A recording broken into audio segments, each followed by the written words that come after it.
When you work your whole life for something, it stops being just money. It becomes proof of everything you've endured, every sacrifice you've made. For me, that something was a small piece of land on the outskirts of Oak Ridge, 5 acres of rolling green hills, sunlight in the mornings, quiet at dusk, the kind of place where I could finally build the home I'd always dreamed of. My name is Evelyn Hart, and if you told me a year ago that the land I paid for in full was part of a web of deceit and greed, I would have laughed it off as paranoia. But I learned the hard way. Dreams can make you blind, and trust can make you the perfect target. It started with an online listing. A man named Trevor Nash had posted about a property just outside Oak Ridge, a beautiful stretch of land zoned for residential use with water access and a clean title.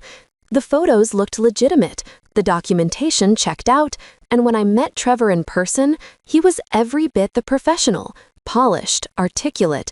He wore an expensive watch, carried a leather folder, and spoke like someone who knew the business inside out. "This land has potential, Evelyn," he told me, handing me an aerial map.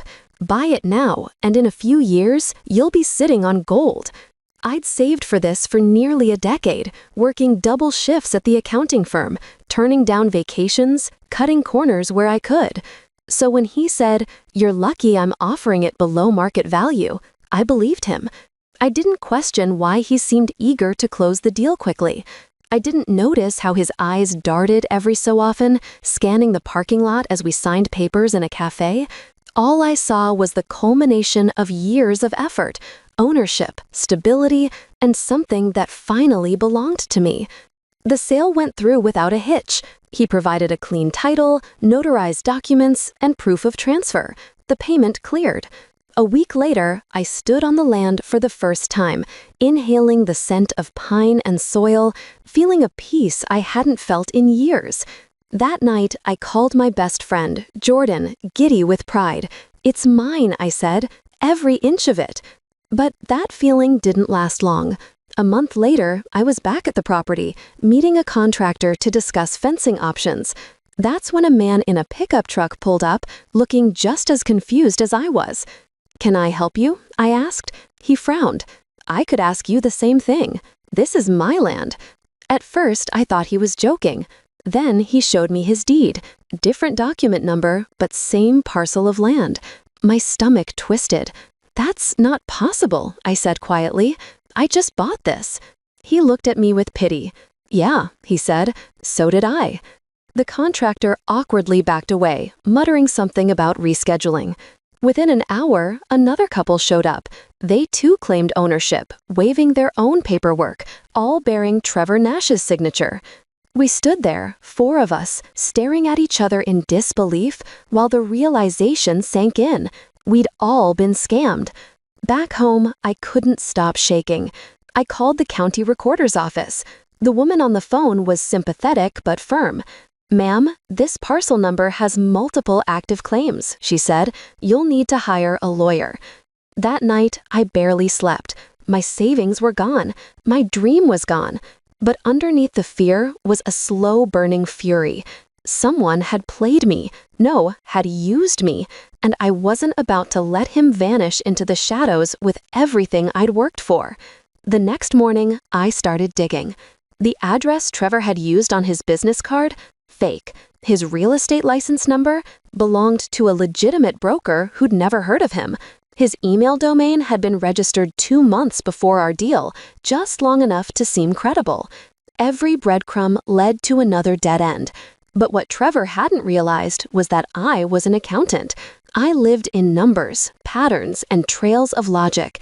If he'd used an alias to scam me, there had to be a financial trace somewhere. I started with the wire transfer. The payment had gone through to an account under the name Nash Holdings LT in a small bank 3 towns over. It was a shell company. I called the bank pretending to be from his accounting team, saying I needed to confirm transaction activity for quarterly reports. The banker, unsuspecting, mentioned that the account had received several similar transfers, same amounts, different names. There were other victims. I compiled every detail, names, transaction IDs, dates, and went to the police. Detective Aaron Voss met me with cautious professionalism. "Miss Hart, we get a lot of real estate fraud cases," he said. "These guys are hard to track down. They use fake IDs, burner accounts, and move fast." I leaned forward. "I don't care how hard it is. I can find him. I just need your help to make it stick." Voss studied me for a moment before nodding. "All right, what do you have in mind?" That's when the plan began forming. I would create a new listing for a fake property, one that looked like the perfect bait. I'd use an alias, Mara Lynn, and post it under the same platform Trevor had used. The description would match his taste for below-market, high-potential deals. I even used photos from the same area, all slightly edited to avoid red flags. Then I waited. It didn't take long. 2 weeks later, I got a message from a user named Trempton Walsh. The tone was confident, casual, familiar. "Hey Mara, I'm interested in this property. Any chance we can meet this week to discuss details?" I smiled grimly. He'd changed his name, but not his style. I forwarded the message to Detective Voss. "He took the bait," I wrote. Voss's reply came within minutes. "Good work. Set the meeting. We'll handle the rest." I arranged to meet Trenton at the same cafe where he'd sold me the fake land months earlier. That morning, I dressed carefully. Neutral clothes, nothing to draw attention. My hands trembled as I clutched the folder of fake documents, each one meticulously crafted by the police to look real. He arrived exactly on time, wearing a different suit, but the same smug grin. "Mara?" he asked, extending his hand. "Trenton Walsh. Pleasure to meet you." I shook his hand, forcing a polite smile. "Likewise, I appreciate you coming on short notice." As we sat down, he launched into his routine, questions about zoning, utilities, and potential buyers. I played along, answering confidently, just as he had with me. When I told him the price, he nodded approvingly. "Seems fair," he said. "I can do a down payment today." "Perfect." I leaned in slightly. "Of course. Why don't I just pull up the contract?" He nodded, pulling his briefcase onto the table. The moment he reached for his pen, I gave the signal. 2 taps on the edge of the table, just like Voss had instructed. Within seconds, plainclothes officers surrounded us. "Trevor Nash," one of them said, flashing a badge. "You're under arrest for multiple counts of real estate fraud and forgery." His expression went from confusion to shock to pure fury. "What the hell?" he started, but the officers had already cuffed him. I sat there, silent, heart pounding as he turned toward me. Recognition hit his face like a slap. "You," he hissed, "you set me up." I met his glare evenly. "No," I said softly, "you set yourself up. I just gave you the mirror." They let him out of the cafe as customers whispered and stared. I didn't move until he was gone. Then I exhaled for what felt like the first time in months. Later, Detective Voss filled me in. "You weren't the only one," he said. "We've confirmed at least 9 other victims. He's been running this scam for years. You caught the break we needed." The trial came months later.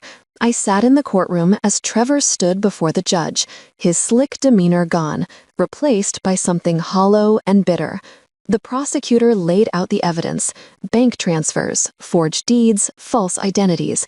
When they played the cafe recording of his arrest, he lowered his head. He pled guilty. The judge sentenced him to 12 years in prison and ordered restitution to all identified victims. It wouldn't bring back the time or peace of mind I lost, but it was something. Afterward, one of the other victims approached me, a retired couple who'd lost their savings to the same scam. "If it weren't for you," the woman said, tears in her eyes, "he'd still be out there. You gave us justice." I smiled weakly. We all gave each other justice. Months later, I returned to my land, the real land, now legally cleared of all fraudulent claims. The air felt different, lighter.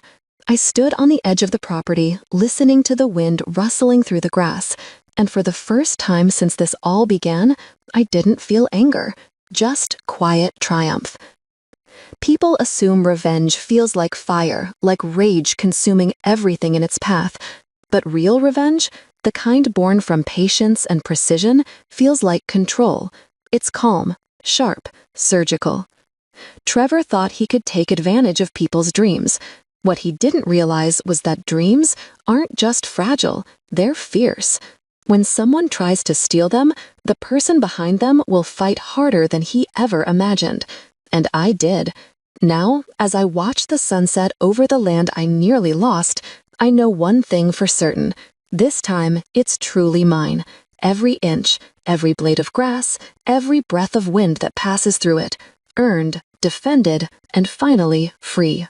You've just stepped into her revenge side, where every wound finds its justice, and every silence ends with truth. If her story struck a chord, make sure to like, share, and subscribe.